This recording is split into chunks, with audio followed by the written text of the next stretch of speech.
बिस्मिल्लाहिर्रहमानिर्रहीम। इफ्तिखार अहमद DNA के studio से आपको खुश आमदीद कहता है।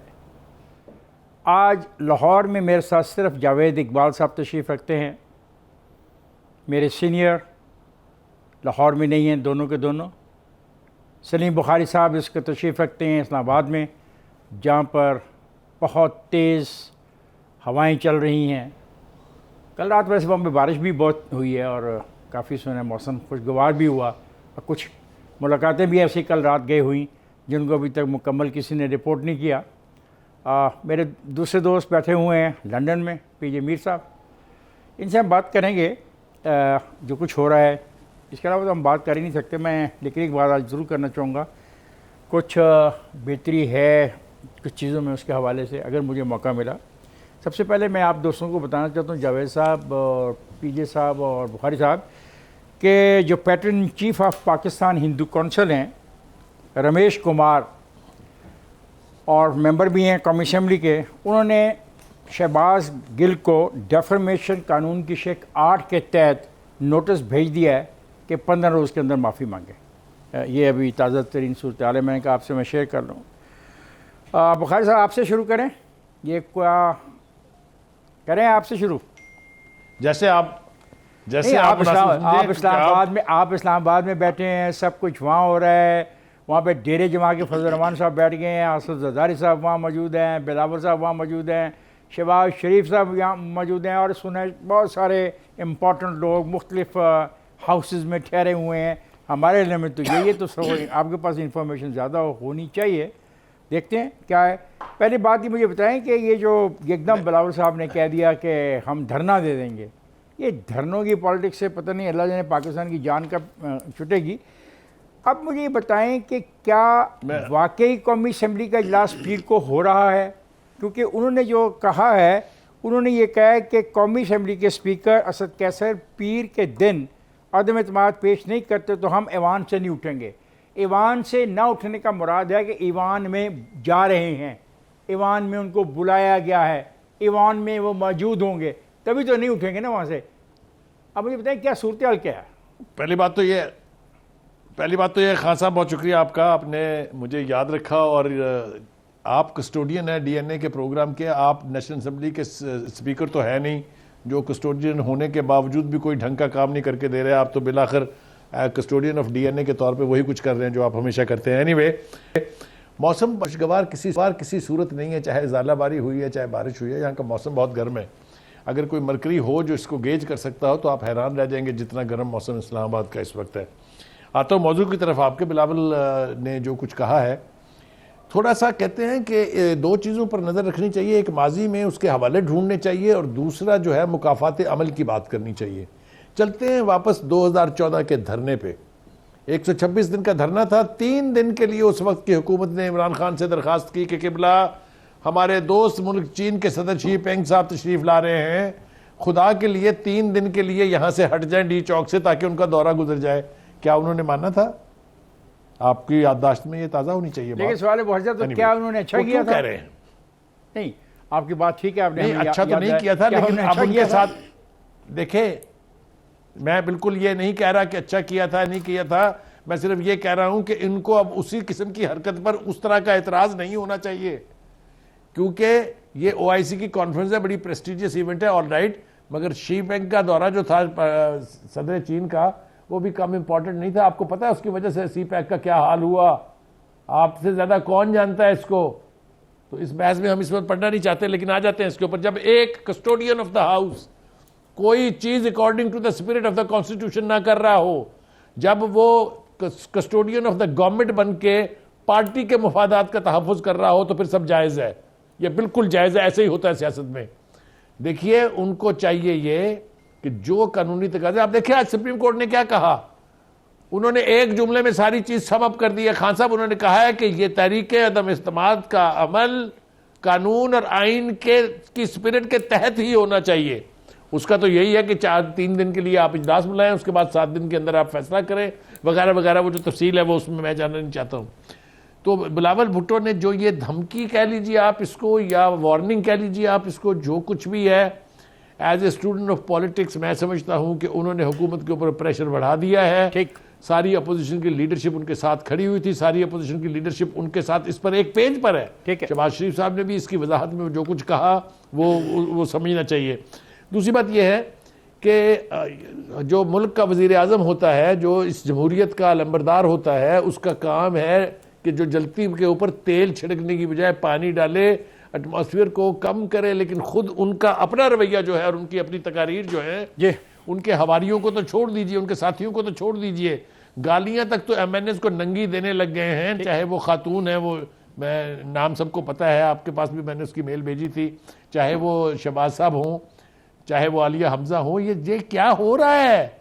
ये कभी सुना है आपने? खान साहब इन नामों से पुकारते हुए सिंध उसको उन्होंने क्या करार दिया? आपको नहीं पता? अफसोसनाक है। आपको नहीं पता वहां जो लोग रह रहे थे उनको क्या कहा है उन्होंने? अफसोसनाक है। It's very very very sad incident जो कुछ भी कहा जा रहा है। और फिर आप कहते, आप ख्वाहिश ये कर रहे हैं कि हम इसके ऊपर अपनी जुबान बंद रखें, कुछ ना कहें इनको? आप जरूर कहिए, इनका तो गिरबान पकड़ना चाहिए, यही हमारा काम है। आपका राइट है, आपका हक है, जो चाहे आप कहें, कानून और आइन के दायरे में रह के जो कहना चाहते हैं आप कहें। क्या मुझे इजाज़त होगी मैं पीजे मीर साहब को भी शामिल कर लूँ इस गुफ्तगू में?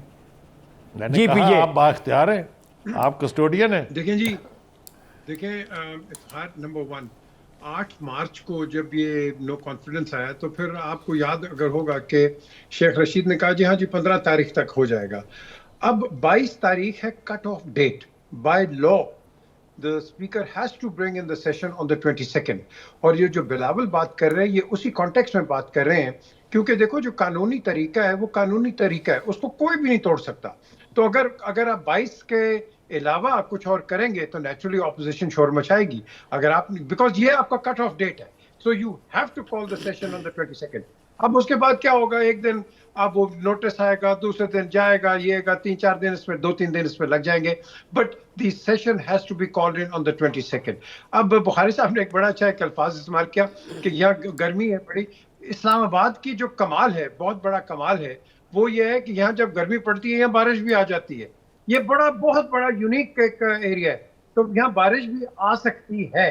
और मैं कह रहा हूँ कि पॉलिटिकल टेम्परेचर के ऊपर अब ये आती है, नहीं आती है, ये होती है, क्या होती है, वी डोंट नो।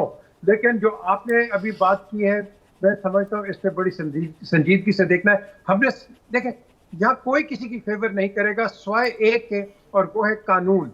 कानून के दायरे के बाहर किसी ने जाना भी नहीं है और सोचना भी नहीं है जाने के बाहर। तो ये मैं समझता हूँ ये वक्त आ गया पाकिस्तान में कि भाई कानून कानून है, सब्सटैंशियल कानून नहीं है, कंप्लीट एंड कंप्लीट कानून है। शुक्रिया। I think this we remain to ये शुक्रिया कि आपने इस बात को दोबारा याद दिलाया कि 22 को इजलास बुलाना लाजम है अपना स्पीकर असेंबली को। ये जावेद। इफ्तिखार साहब देखें कि ये कन्फ्यूजन क्यों क्रिएट की जा रही है और अपोजिशन को मजबूरन ये बात क्यों की गई है कि हम अगर इजलास के दौरान आपने नो कॉन्फिडेंस मूव का नहीं हमें डेट दी तो हम उधर धरना देंगे। क्यों वो हुकूमत को, अपोजिशन को खुशी से ये काम नहीं कर रही? अपोजिशन को उस कॉर्नर में हुकूमत धकेल रही है कानून और आइन से डेविएट करते हुए। मुझे ये बात नहीं समझ आ रही, आज हमारे मिनिस्टर्स हजरात पूरी कौम के सामने लेक्चर दे रहे हैं कि अपोजिशन ओआईसी के इजलास को सबोटाज करना चाह रही है और पाकिस्तान के खिलाफ है और इंडिया उसे देख रहा है, यूरोप उसे वॉच कर रहा है। ओ भाई, आप वो नौबत आने ही क्यों दे रहे हो?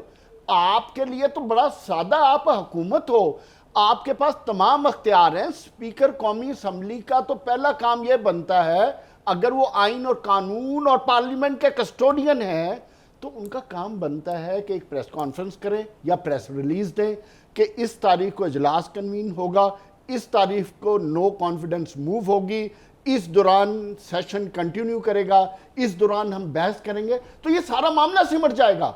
अगर आप ये काम नहीं कर रहे आइन और कानून के दायरे में रहते हुए, तो फिर अपोजिशन हो या जी शऊर इंसान हो या कोई भी आम आदमी हो, वो सोचने पे इफ्तिखार साहब मजबूर होगा कि हुकूमत कौन से ऐसे हरबे इस्तेमाल करना चाह रही है कि अपोजिशन को उनके आईनी हक से महरूम रखा जाए।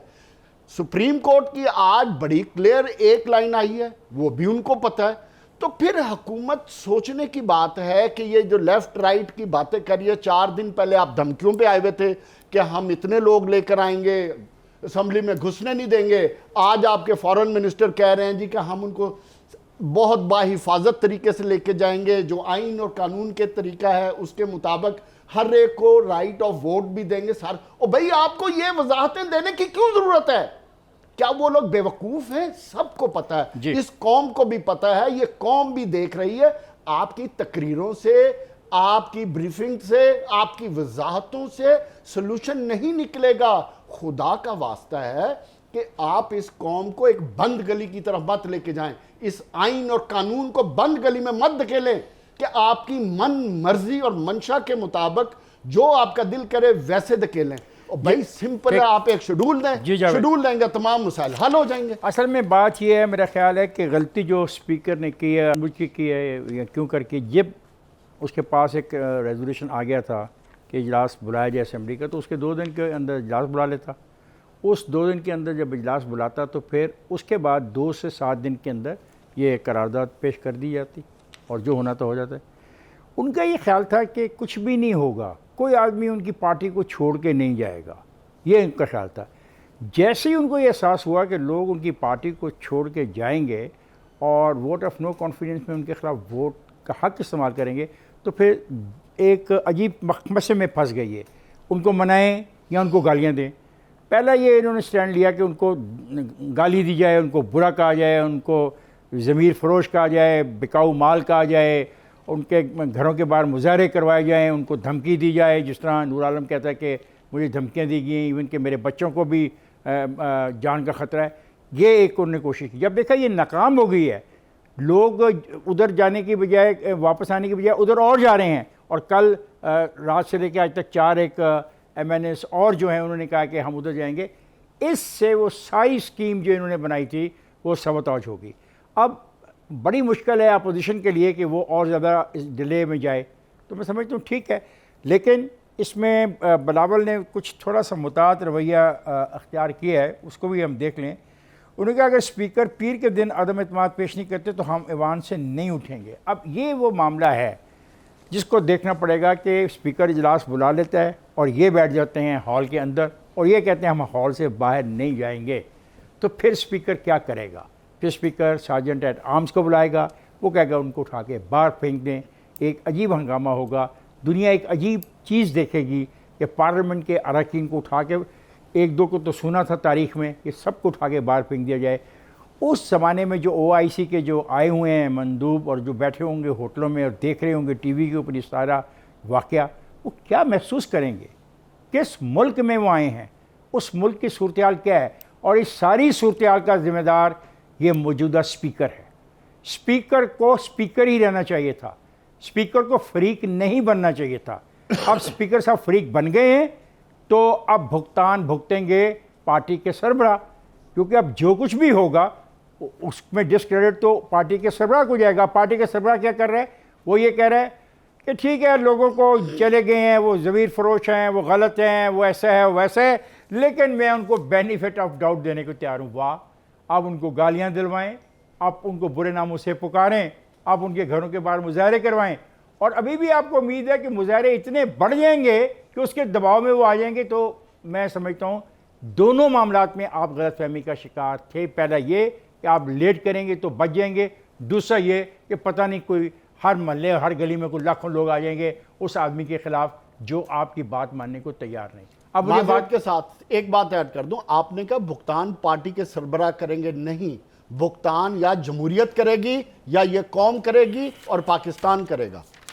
ख्वाजात, मैं जा रहा हूँ ब्रेक पर। जब ब्रेक से वापस आते हैं तो फिर ये गुफ्तगू करते रहेंगे। बहुत सारी चीज़ें आज फिर दोबारा इस पर बात करने की।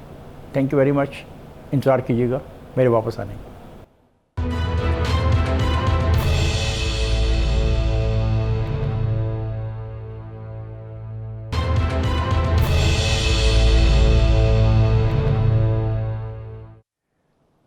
वेलकम बैक ख्वाजात। उन तमाम लोगों को जिन्होंने अपनी पार्टी लाइन से इनहराफ किया है को शोकाज नोटिस जारी कर दिए गए हैं और उनसे ये पूछा गया है कि टीवी चैनल को जो इंटरव्यू देते रहे हो, अगर वो साबित हो गए हो तो इसका मतलब है कि तुम पार्टी छोड़ चुके हो। अब देखते हैं शोकाज नोटिस का क्या बनता है और इसमें उनकी पार्टी का क्या तरीक़ाकार है, कितने दिन का नोटिस होता है, क्या जवाब देना होता है, कौन सी कमेटी सुनेगी। पीजे मैं आपकी तरफ आ रहा हूँ। ये पीजे आज सुप्रीम कोर्ट ने एक बुनियादी तौर पे जो चीज़ उनके सामने थी उस पर उन्होंने कहा है कि आइन के आर्टिकल 95 के तहत तहरीक अदम एतमाद का अमल जारी रखा जाए। एक बात बिल्कुल सही कहा। एक बात, सुप्रीम कोर्ट तहरीक अदम एतमाद और सियासी अमल में मदाखलत नहीं करेगी। इनका ये जो ख्याल है कि ये हाँ वो ये ठीक है, इन्होंने पीटीआई का ये कहना था कि ये कोई रेफरेंस दायर करना चाह रहे हैं कोई, और रेफरेंस के अलावा इन्होंने ये भी कहा कि हम वो लाना चाहते हैं जो ऑर्डिनेंस होता है ऑर्डिनेंस लाना चाहते हैं। तो अदालत ने पूछा, चीफ जस्टिस ने पूछा कि आर्टिकल 63 की तशरीह के लिए रेफरेंस ला रहे हैं, तो अटॉर्नी जनरल ने कहा हाँ हम पीर को ला रहे हैं। तो इन हालात में आप क्या देखते हैं क्या होने जा रहा है? जो सुप्रीम कोर्ट ने जो बात की है बिल्कुल ठीक बात की है, उस पर कोई बहस ना होनी चाहिए ना होती है। अब बात आती है कि देखें, जब आप क्रिकेट खेल रहे होते हैं ना तो 2 अंपायर्स आपके सामने होते हैं और कोई डिसीजन लेना होता है तो फिर आप 3rd अंपायर के पास जाते हैं।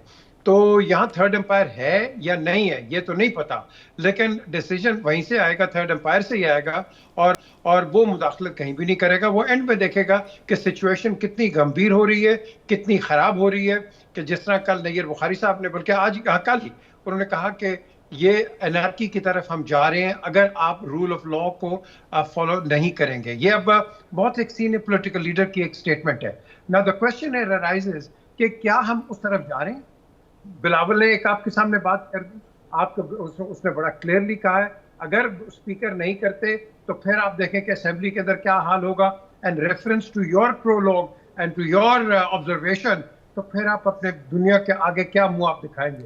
हम बड़े क्रिटिकल जंक्चर के ऊपर हैं। OIC को हम बड़ी तनकीद करते हैं कि भाई आप हमारी मदद के लिए नहीं आते, कश्मीर में बात नहीं, ये नहीं करते, और हम अपने घर पे क्या कर रहे हैं यार? आपने इस पॉइंट ऑफ व्यू को भी देखना है। फिर आप किस मुंह से आप बात करेंगे?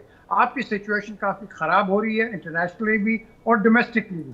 तो इस लिहाज से आई थिंक हमारे पास जी मुझे ये पूछना है कि क्या ये आपको और मुझे और बुखारी साहब को और जावेद को ये महसूस करना है कि ये उन लोगों को भी ये महसूस करना है जो हुक्मरान हैं, जो इस मुल्क को चला रहे हैं? क्या उनकी कोई रिस्पॉन्सिबिलिटी नहीं है? क्या उनको कुछ समझ नहीं आ रही कि वो क्या कर रहे हैं, इसका अंजाम क्या होगा, किधर मामला जा रहे हैं? देखें अपना इफ्तिखार साहब, मैंने आज ही प्राइम मिनिस्टर को एक मैसेज किया। मैंने कहा देखिए, जो पॉलिटिकल आपका एक सिनेरियो है, पॉलिटिकल रूट वो चलेगा, चलता रहेगा, लेकिन प्लीज आप अपने एडवाइजर्स और मिनिस्टर्स को कहें ये इस तरह के गलत अल्फाज इस्तेमाल ना करें, because it doesn't suit you and it doesn't suit the opposition either. मैंने कहा जी मैं ऑपोजिशन से भी, तो आपने जो अभी सवाल किया इस कॉन्टेक्स्ट में हम यही कह सकते हैं कि हम एक ओपिनियन दे सकते हैं कि भाई प्लीज खुदा के लिए आपने जो करना है, रूल ऑफ बिजनेस जो है उसको एक अच्छे डिकोरम के साथ, एक डिसेंसी के साथ वो आप इसको फॉलो अप करें। जी बुखारी साहब, आप क्या समझते हैं बुखारी साहब के डिसेंट रवैया अपनाया जाएगा, कोई एटीट्यूड में तब्दीली आएगी? और अगर इजलास होता है पीर को, मुझे नहीं पता कि पीर को इजलास हो रहा है या नहीं होता, अगर पीर को इजलास होता है और ये अपोजिशन वाले वहाँ पे जाके बैठ के मुतालबा करते हैं कि तारीख जो है वो हमने जो दी है उसको लेके आओ, तो ये जो कुछ भी होगा क्या? देखिए जनाब, गुजारिश ये है कि मुझे इस बात की बहुत खुशी है कि चीफ जस्टिस साहब ने ये तो बिल्कुल क्लियर मैसेज दे दिया है कि अगर तो हुकूमत ये समझ रही है कि उनको किसी भी वजह से सुप्रीम कोर्ट से कोई रिलीफ मिलने जा रहा है तो उसकी तो गुंजाइश मौजूद नहीं है। उन्होंने कहा कैटेगोरिकली कि आर्टिकल 95 के तहत तहरीक अदम एतमाद की तहरीक को जिस तरह से डील किया जाना चाहिए, जिस तरह से इसको कंडक्ट करना चाहिए, उसी के मुताबिक ये कंडक्ट होगा। आपको याद होगा इससे पहले जो इस्लामाबाद हाई कोर्ट के चीफ जस्टिस है उन्होंने भी कहा था कि जनाब हर काम के लिए आपने ऑर्डिनेंस की फैक्ट्री लगाई हुई है, हर काम आप ऑर्डिनेंस से कर रहे हैं। इसी तरह से हुकूमत जो ऑर्डिनेंस जो रेफरेंस ला रही है, मेरा ज़ाती ख्याल ये है कि अगर सुप्रीम कोर्ट की स्पिरिट को हम समझें जो आज उन्होंने किया है, तो वो पहले दिन ही फारग हो जाएगा। इसलिए कि अगर चीफ जस्टिस ये समझते हैं कि इस अदम एतमाद की तहरीक के ऊपर कार्रवाई आइन के मुताबिक होनी चाहिए, तो उसमें कोई इबाम नहीं है। कोई नए रास्ते तलाश करने की कोशिश अगर है इमरान खान साहब की और जिस किस्म के उनके लीगल एडवाइजर्स हैं उनकी, तो वो एक अलग बात है। वो दैट विल बी एंड वो क्या कहते हैं, आइन की रूह के खिलाफ भी होगी, आइन की स्पिरिट के खिलाफ। दूसरी बात जो एक और मेरे ख्याल से बहुत इंटरेस्टिंग है वो ये है कि हम उस इमरान खान को जानते हैं जिन्होंने ये धड़ल्ले से पब्लिक रैली में कहा था कि अगर 50 लोग मुझे कह दें कि तुम घर चले जाओ तो मैं 1 मिनट नहीं लगाऊंगा, घर चला जाऊंगा। अब उनको उनके अपने 50 MP MNAs, आपको अपोजिशन के MNAs नहीं गिनवा रहा मैं खुदा के लिए, वो तो 200 से भी ज्यादा है। अब उनके अपने MNAs कह रहे हैं जो लाखों लोगों की नुमाइंदगी कर रहे हैं।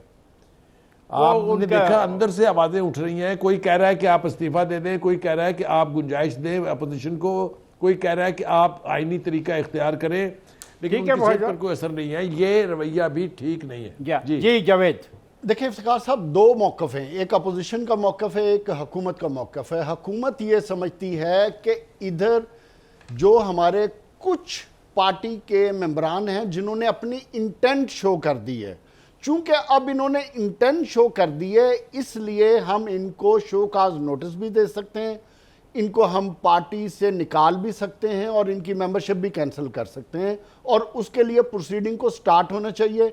उनका मौक़िफ़ है कि किसी भी सूरत में जब इंटेंट शो हो गई, अगर आग लगने का खदशा है और बिल्डिंग को आग से लपेटा जा सकता है, तो फिर वेट नहीं करना चाहिए कि बिल्डिंग को आग लगे फिर फायर ब्रिगेड आए, उससे पहले आग को बुझाना चाहिए। ये उनका मौक़िफ़ है। जबकि अपोजिशन का मौक़िफ़ क्या है, मैं आ रहा हूँ उसी पे। मेरा और जो अपोजिशन का मौक़िफ़ है कि अभी क्राइम कमिट नहीं हुआ, ऑफेंस कमिट नहीं हुआ, तो आप कैसे किसी की इंटेंट को डाउट कर सकते हैं? तो इस पे वो सुप्रीम कोर्ट में जाना चाहते हैं। कैसे सजा दे सकते हैं जी? अच्छा, अगर जुर्म सरजदी नहीं हुआ तो सजा कैसे दे सकते हैं? नहीं हुआ तो फिर मेरा पॉइंट ऑफ व्यू बड़ा सिंपल है कि आइन इसमें बड़ा क्लियर है। आइन कहता है कि जब जुर्म होगा तब आपने काम करना है। यही सुप्रीम कोर्ट ने कहा। अगर को क्लैरिफिकेशन आएगी तो सुप्रीम कोर्ट कह देगी। लेकिन इसमें जो इंपॉर्टेंट बात है, जो प्राइम मिनिस्टर को और हुकूमत को सोचना चाहिए कि नो कॉन्फिडेंस मूव को होने दें, इसी में आपकी बका है, और अपनी रूट्स की तरफ वापस जाएं, इसी में आपकी बका है। वरना एक बात ज़हन में रखें, अगर आपने दोबारा हिंड्रेंस क्रिएट करने की कोशिश की, जो कर रहे हैं आप, इससे आप ही का नुकसान होगा, जमहूरियत का नुकसान होगा, पार्टी अपोजिशन का कोई नुकसान नहीं होने वाला। ख्वाजा ये बहुत अहम बातें करते हैं जावेद साहब, इस पर गौर करना चाहिए उन दोस्तों को जो सुनते हैं कि नुकसान किसका होने जा रहा है। नुकसान तो मेरा हो गया कि इसने आधा मिनट ज़्यादा बात की है, बल्कि 1 मिनट ज़्यादा बात की है। तो मैं जा रहा हूँ ब्रेक पर, जाएगा नहीं, हमारे साथ रहिए।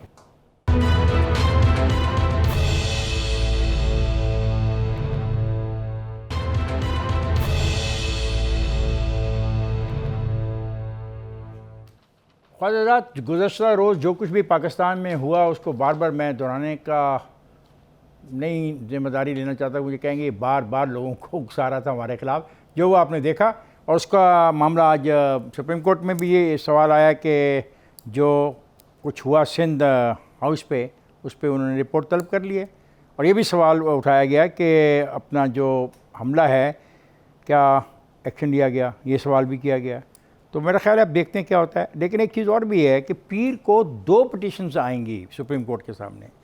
एक पिटीशन अगर आई तो पीटीआई की पिटीशन है, जिसमें वो पता नहीं क्या क्या डिमांड कर रहे हैं इन लोगों के ख़िलाफ़, और इंटेंट से पहले इंटेंट शो कर दी, होना है इनको पकड़ लें, इनको फारग करना है, हमने क्या करें, इनको 5 साल के लिए डिस्क्वालीफाई कर दें। बहुत सी ख्वाहिशें हैं, पहले सोचना था ना जब आप उनको नाराज़ कर रहे थे। और दूसरी बात है कि सुप्रीम कोर्ट बार एसोसिएशन की भी दरख्वास्त पीर को ही ज़ेर समात आ रही है, और पीर को ही बिलावल कहता है कि मैं अगर गया असेंबली में, अगर असेंबली का इजलास हुआ और असेंबली के दरवाजे ऑफिशियली खोल दिए गए तो मैं वहाँ पर धरदान दे के बैठ जाऊँगा। इसका मतलब है पीर को काफ़ी एक ऐसा दिन होगा जो it may be a very important day in Pakistan politics.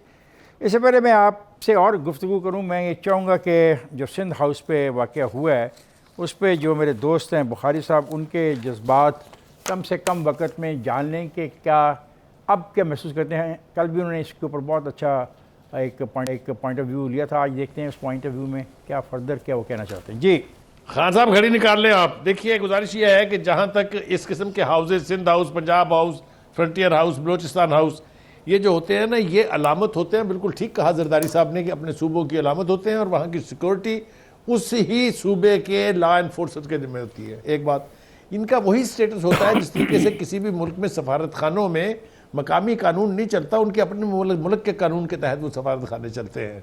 यही अलामती अहमियत इसकी भी है। तो मेरे ख्याल से एक तो इस अलामत के ऊपर हमला जो है वो उन्होंने बिल्कुल ठीक कहा कि ये सिंध हाउस पर नहीं बल्कि सिंध पर हमला है। दूसरी बात यह है कि वहाँ जो कुछ हुआ वो तो मंजरनामा सारा कुछ सारी दुनिया ने देखा टीवी स्क्रीन पर, लेकिन जिस कमाल तरीके से जाके उनको छुड़ा के लाया गया है, ये भी रवायत है पीटीआई की। अगर आपको याद हो कि जिस एसएसपी को मार पड़ी थी उसके मुजरिमों को इमरान खान साहब ने ज़बरदस्ती पुलिस की कस्टडी से छुड़वा दिया था, ये भी आपको याद होगा, और यही हरकत की है शहबाज गिल साहब ने।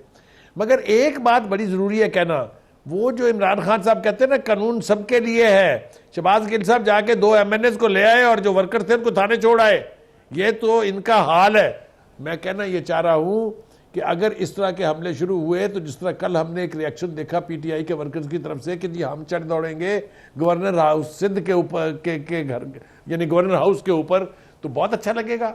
ये बहुत खूबसूरत बात की है आपने, मेरे ख्याल से जो भी इसके जिम्मेदार हैं उनको शर्म आनी चाहिए। ठीक है। और एक बात मैं बता दूं, this was all orchestrated, well planned, it was not sudden. ठीक है जी। अपना जावेद आपके पास 1 मिनट है, फिर उसके बाद में भाषा बजाना। बात यह है कि इमरान खान के अपने अल्फाज हैं कि मैं जब इक़्तिदार में आऊंगा तो मैं कौम को बनाऊंगा। तो बना तो रहा है कौम को, मुझे ये नहीं समझ आ रही अगर आप कौम समझे ही नहीं तो बेचारा वो क्या करे कि आप किस तरीके से कौम को बनाना चाह रहे हैं। आप गाली गलौज से बनाना चाह रहे हैं, आप हमलों से बनाना चाह रहे हैं, आप अपोजिशन को उनके राइट से महरूम रख के बनाना चाह रहे हैं, आप आइन और कॉन्स्टिट्यूशन को पैरों तले रोंद के बनाना चाह रहे हैं। क्या आपकी हुकूमत का स्पीकर वन साइडेड अप्रोच लेकर कौम को बनाना चाह रहा है? क्या कल जो हुआ जिसकी तरफ बुखारी साहब ने रेफरेंस दिया, मैं आज ये बात करना चाहता था कि इमरान खान साहब आप हमें 3.5 साल से लेक्चर दे रहे हैं कि मैं वो कानून इस मुल्क में लाना चाहता हूं जो अमीर और गरीब के लिए बराबर हो। गरीब को तो पकड़ा जाता है, अमीर को छोड़ा जाता है। कल जो आपके 2 MNA निकले हैं वो किस कानून के तहत निकले हैं? आपके वर्कर्स को भी शख्सी जमानतों पे छोड़ दिया गया। आप पाकिस्तान के किसी एक कोने की मुझे किसी पुलिस स्टेशन की मिसाल दे दें जहां किसी गरीब आदमी को जिस तरह आपने कल कानून की धज्जियां उड़ाई हैं उस तरह रोना जाता है। तो प्लीज कौम को बनाएं और ऐसा जुल्म और सितम मत करें। गरीबों की बात मत करा करो यार। 55 रुपए फिर घी का कहते हैं कीमत कंपेयर की जाए तो बढ़ती जाएगी। गरीबों कि उनका फोकस नहीं है, वो इक्तदार की तरफ फोकस मुझे है। पता है आप इसे बहुत लंबी तकरीर कर सकते हैं, मैं जानता हूँ, इतना तो मैं आपको समझ गया हूँ कि जहाँ ये मसला आया और वहाँ पे आप शुरू हुए। जी पीजे एक बात और है, पीजे ये मोनस के और उसके दरमियान एक लफ्ज़ों का टाकरा हो गया फवाद चौधरी के, तो मोनस ने बड़ी बुरी तरीके से फवाद चौधरी को झाड़ा है और हिस्टोरिकली बताया कि फवाद चौधरी साहब आप गुजरात के इंतखाबात के नताइज के बारे में गलत बयानी से काम ले रहे हैं और ऐसा ना करें। जी हाँ, बात हो रही थी ये अपना सिंध हाउस की, क्या आप कहते हैं? देखिए जी, मोनस ने सही कहा। और दूसरी चीज़ ये है कि सिंध हाउस पे हम सब ने इस पर मजम्मत की है, नहीं होना चाहिए। शेख रशीद साहब ने भी आज कहा है जो कल्प्रिट्स थे उनको वो लेंगे, अरेस्ट करेंगे और उसका जो भी अंजाम होगा हमें पता चल जाएगा। लेकिन इसको ये कहना कि सिंध पे अटैक है, ये सिंध पे अटैक नहीं है, ये एक स्टेट इंस्टीट्यूशन पे अटैक है, क्योंकि सिंध का एक वहाँ रिप्रेजेंटेटिव हाउस है और हमें ये नहीं, इसको कन्फ्लैग्रेट नहीं करना चाहिए कि सिंध पे अटैक हो गया। भाई ये आप ये प्रोविंशियलिज्म का कार्ड खत्म। अच्छा, इसका मतलब है कल गवर्नर हाउस में अगर होगा तो फिर तब भी यही कहेंगे आप कि बहुत छोटा सा मामला है, कोई ऐसी खास बात नहीं है। आपने इसको प्रोविंशियलिज्म का एक रूप नहीं देना, आपने कंडेम करना है जो हम कर रहे हैं। सिंध हाउस हो, पंजाब हाउस हो, कश्मीर हाउस हो, कोई हाउस हो, किसी पे अगर इस किस्म का अटैक होता है या लोग आते हैं, that is an attack on state institution, जिस तरह पाकिस्तान टेलीविजन पे हुआ था, अगर आपको याद हो। तो ये बात पीजे, थैंक यू वेरी मच, आपने बड़ी सी बात मेरे कि मैं आज के इस सेगमेंट को वाइंड अप करूं। काश पार्लियामेंट पे हमला करने वाले उस वक्त जो थे उन पे मुकदमा चलते, काश टेलीविज़न में दाखिल होने वाले, टेलीविज़न की इमारत में दाखिल होने वाले लोग जिनकी फुटेज मौजूद थी उन पे मुकदमा चलते, काश उस ज़माने में जिन पुलिस वालों को ज़दोकोब किया गया सड़कों पर उन पे मुकदमा चलते, काश जिन लोगों ने जाके पुलिस की गाड़ियों से लोगों को छुड़ाया उन पे मुकदमा चलते, तो आज ये सारा ना होता, आज ये सारा ना होता। लेकिन अफसोस हम कहानियाँ सुनते हैं और सुनाते हैं, यही हमारा गालिबन रोल रह गया है, जिस पे मुझे अफसोस है। और मैं जा रहा हूँ ब्रेक पर, जाइएगा नहीं, हमारे साथ रहिएगा।